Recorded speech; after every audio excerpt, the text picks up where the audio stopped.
बहुत बहुत सभी दीदी के चरणों में प्रणाम करती हूँ, मेरा प्रणाम स्वीकार करें। साहब भी आपके माध्यम से 3 सूत्र मिला है। पहले में दया मांगना है, दूसरे में गुरु चर्चा करना है, तीसरे में नमः शिवाय से 108 बार प्रणाम करना है। दया कैसे मांगेंगे? हे शिव, आप मेरे गुरु हैं, मैं आपकी शिष्य हूँ, मुझे शिष्य पे दया कर दीजिए।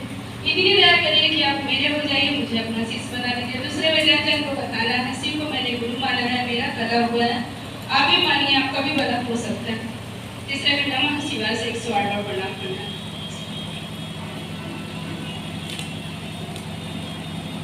देखिए दीदी, हम लोग यहाँ पर सभी भाई प्रणाम किए। ये प्रणाम करने का वक्त हम लोगों को है। पहले हम लोग किसी को प्रणाम करते थे, जब हम लोग जीवन में गुरु नहीं थे तो हम लोग किसी को प्रणाम करते थे नहीं करते थे ना। आज जब हमारे जीवन में गुरु आए, साहब हमको 3 सूत्र दिए, गुरु से मिलाए, तब हम लोग सभी को प्रणाम करते हैं। जो महादेव आज ग्रंथों में, पुराणों में, वेदों में जो छुपे हुए थे गुरु के अवस्था में, गुरु के रूप में, उनको आज लाकर महादेव को हम लोग के जीवन में, हम लोग के दिलों में बैठा दिए। आज साहब जो दिए हैं हमको, सोचिए हम लोग को क्या था, हमारे पास क्या था? सब किसी के लिए भी अहिंसा, जलन, मत्सर, अहंकार यही सब भरा हुआ था। बोलते हैं जब से जीवन में गुरु आए हैं, गुरु जीवन जीने का कला सिखाते हैं। तो आज सोचिए हम लोग को जीवन में गुरु आए तो हम लोग को कुछ करना चाहिए कि नहीं? जो हम लोग को 3 सूत्र साहब दिए हैं उस पर हम लोग चलना चाहिए। जो दीदी माँ इस बगिया को लगाई, इस बगिया को भी हरा भरा हम लोगों को करने की काम है।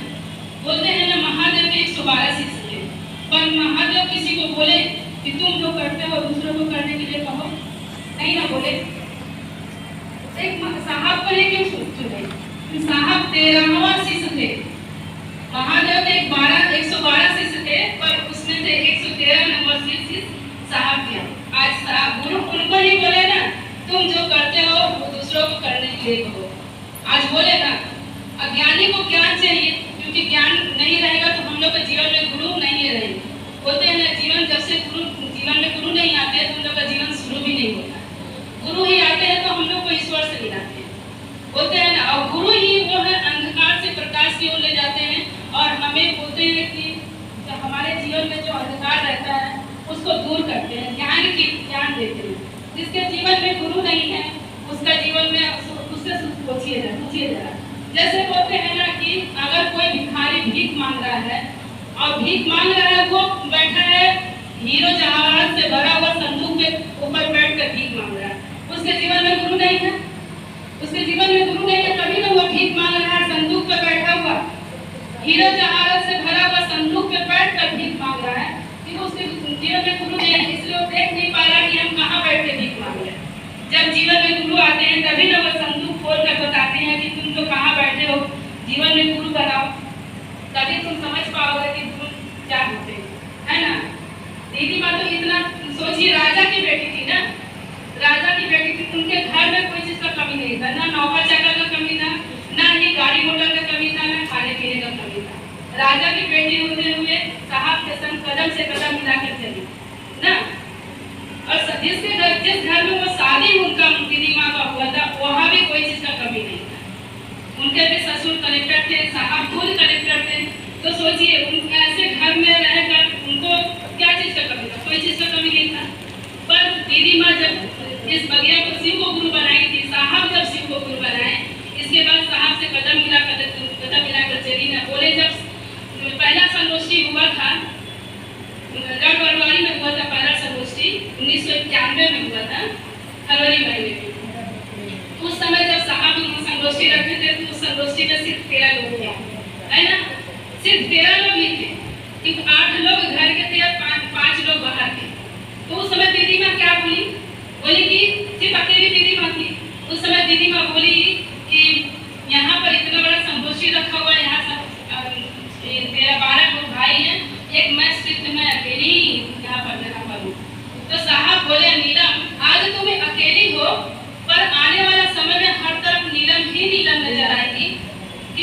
इसीलिए बोले, और आप देखिए अभी का दिन देख लीजिए, जितने भाई बहन में यहाँ पर भाई कम है, गुरु भाई का ज्यादा है ना।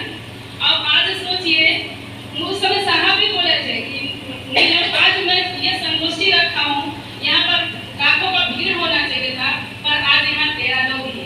तो दीदी माँ भी उस पर यही बात बोली थी कि आज 13 लोग हैं, कल 13 करोड़ लोग है ना। धन्यवाद रहेगा। देखने वाले लोग सोचते रह जाएंगे कि इतना बड़ा सिलसिला परिवार इतना दूर तक कैसे फैला है ना। तो आज हम लोग को दीदी माँ, सोचिए हम लोग को दीदी माँ इतना अमीर घर का, इतना बड़े घर की बेटी होते हुए गली गली घूम कर ये नमन गुरु नाम गाते चले गए, शिवी गुरु बताते चले गए, ये भजन करते हुए हर एक दरवाजा पे जाकर दरवाजा नॉक करके बोलती थी कि मैंने शिव को गुरु बनाया है, आप भी शिव को गुरु बनाए, है ना। तो सोचिए उनके जीवन में गुरु आए तो उनका जीवन में आज शुरुआत हुआ। बोलते हैं ना उनका जन्म आने वाला 27 तारीख को उनका जन्मदिन है। तो सोचिए जब उनका जन्म हुआ था तो से पेट के नीचे पूरा सांप का झुंड था, है ना, पूरा सांप बच्चा का झुंड था।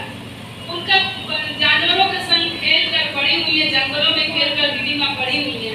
वो सोचिए उनको कितना सुंदर गुरु मिले। गुरु तो बनाई थी दीदी माँ शादी के समय में, साहब नहीं बनाए, साहब उस समय नहीं बनाए, साहब तो बनाए 74 में। इतना तकलीफ से जो भी हो, साहब को बहुत 14 साल तक मतलब शमशान में भटकते थे सिर्फ चमत्कार सीखने के लिए।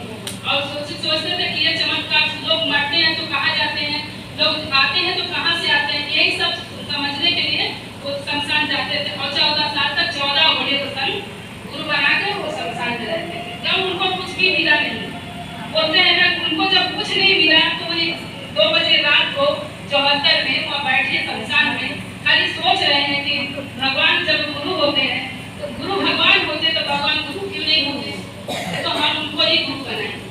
तो उस समय गुरु बनाकर साहब 3 शर्त भी रख दिए कि आज जो इस तस्वीर में जो दिख रहे हैं अगर इस तरह आएंगे मेरे पास, मैं आपको गुरु नहीं मानूं, है ना। और कोई मनुष्य के रूप में साधु बनकर अगर आएंगे मेरे दरवाजे पर तो भी मैं अब उनको गुरु नहीं मानूं।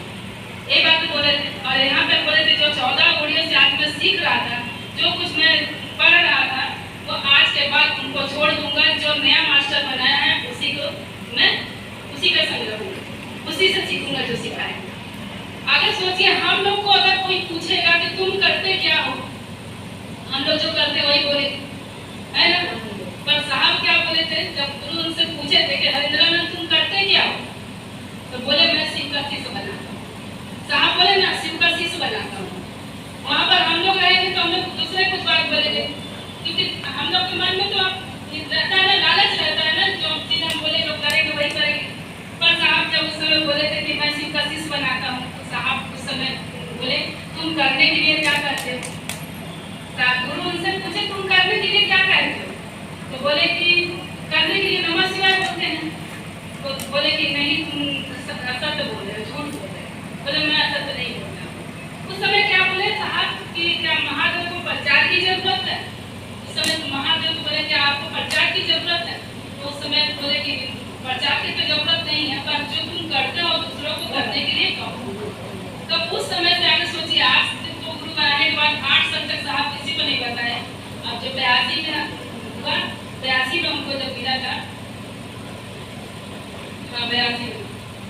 82 में ही उनको मिला था कि तुम जो करते हो दूसरों को करने के लिए कहो।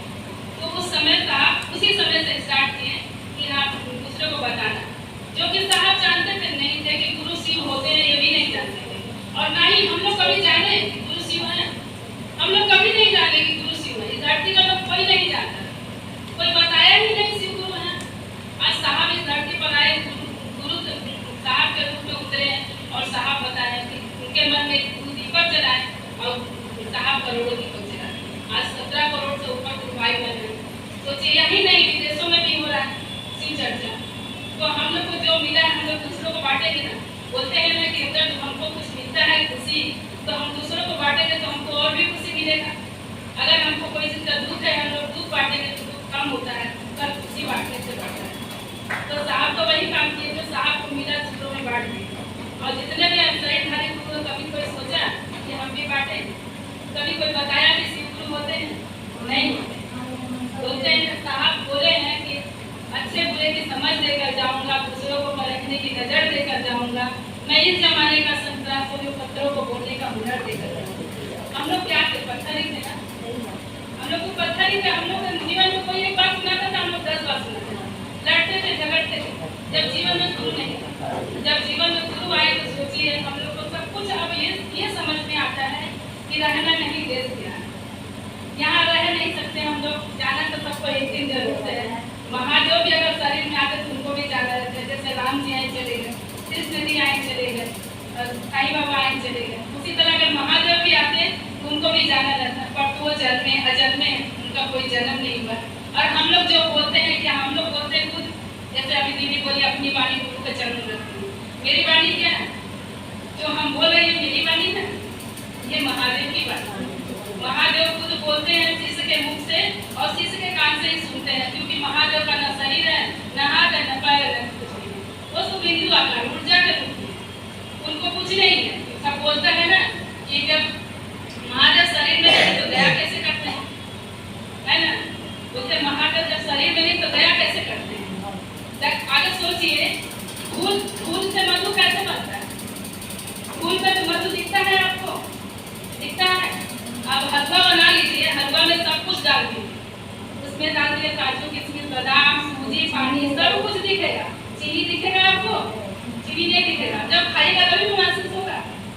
इसी तरह जो है कि महादेव तो है, बस सबके संग रहते। साहब दीदी माँ बोली है ना, साहब बोले हैं कि मैं शरीर में रहूं ना रहूं, पर मैं हमेशा आप लोग के संग रहूंगा। दीदी माँ भी यही बोली है कि मैं आप लोग भाई बहनों, आप लोग काम ईमानदारी से करिए, मैं आपके लौकिक कांटों को चुनूंगी, आपके पैरों के नीचे हथेली रखूंगी, मैं आपके संग साया बनकर चलने को तैयार हूँ, पर गुरु काज में बेईमानी नहीं, है ना। आप लोग को कभी भी कहीं भी अगर गुरु काज में कठिनाई आएगी, आप मुझे पुकारिएगा, मैं वहाँ पर उपस्थित हो जाऊंगी। आज साहब दीदी हम लोग के साथ नहीं रहते तो हम लोग एक कदम नहीं चल पाते, एक कदम भी नहीं चल पाते। साहब दीदी हम लोग के साथ पल प्रतिपल रहते हैं और हम लोग को उनका साथ लेकर ही चलना है।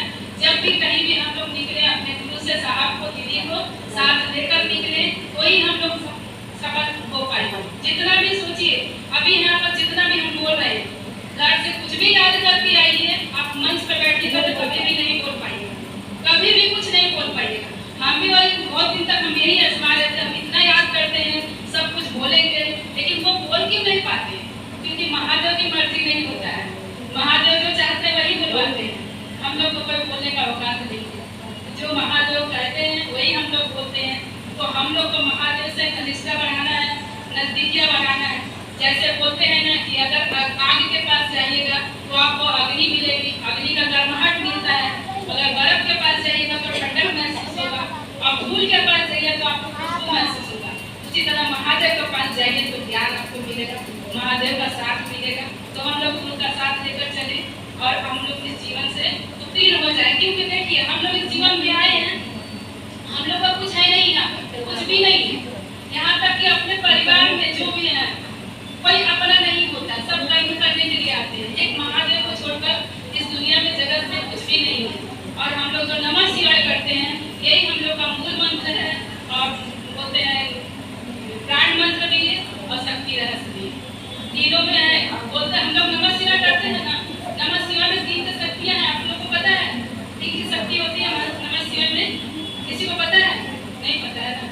देखिए नमः शिवाय में पहला शक्ति होता है जो मंत्र के देवता रहते हैं। जैसे नमः शिवाय करते हैं उसके देवता कौन है? महादेव, मंत्र के देवता की शक्ति है।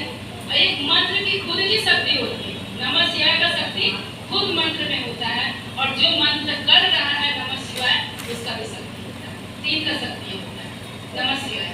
तो नमः शिवाय मूल मंत्र है, प्राण मंत्र, इसको हम लोग लेकर चले, क्योंकि हमारे जीवन में नमः शिवाय जो आया है, बोलते हैं पैसा कौड़ी धन दौलत हम लोग अपने लिए एक बैंक बैलेंस बनाते हैं ना, एक बैंक बैलेंस बनाते हैं कि हम लोग को बुरे अवस्था में वो काम देगा, तो वो क्या हम लोग को रहता है, हम लोग पर जाता है नहीं जाता है। बोलते हैं कि पति कोई मर जाता है घर में तो घर का लोग शमशान तक जाएंगे, पैसा कौड़ी धन दौलत घर तक ही रहेगा, जो हम लोग कर्म करें वही हम लोग के साथ जाएगा ना। तो इसीलिए बोलते हैं कि नमः शिवाय हम लोग करें। नमः शिवाय भी एक बैंक बैलेंस है, उसको हम लोग अगर करेंगे तो हम आगे जाएंगे। अगर हम लोग उस जगह पर तो वहाँ पर महादेव पूछेंगे तुमने किया क्या, तो हम लोग बोल सकते हैं ना कि आपको प्रणाम किए हैं, ये हम लोग का एक बैंक बैलेंस है।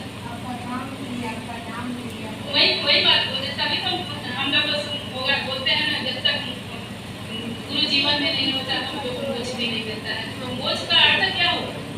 मोक्ष का अर्थ यही होगा कि हमारे जीवन से सारी इच्छाएं खत्म होना ही मोक्ष होता है।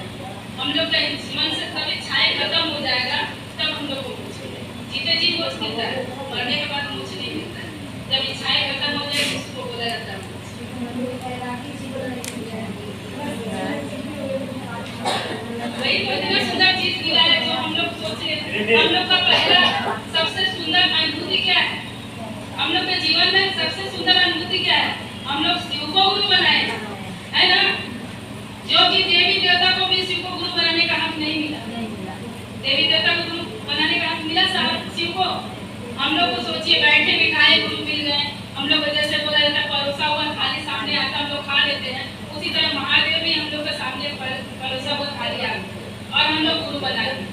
जो कि सभी देवी देवता के गुरु कौन थे? बृहस्पति जी। और बृहस्पति जी के गुरु कौन है? शिव, है ना? राक्षसों के गुरु शुक्राचार्य और शुक्राचार्य के गुरु शिव।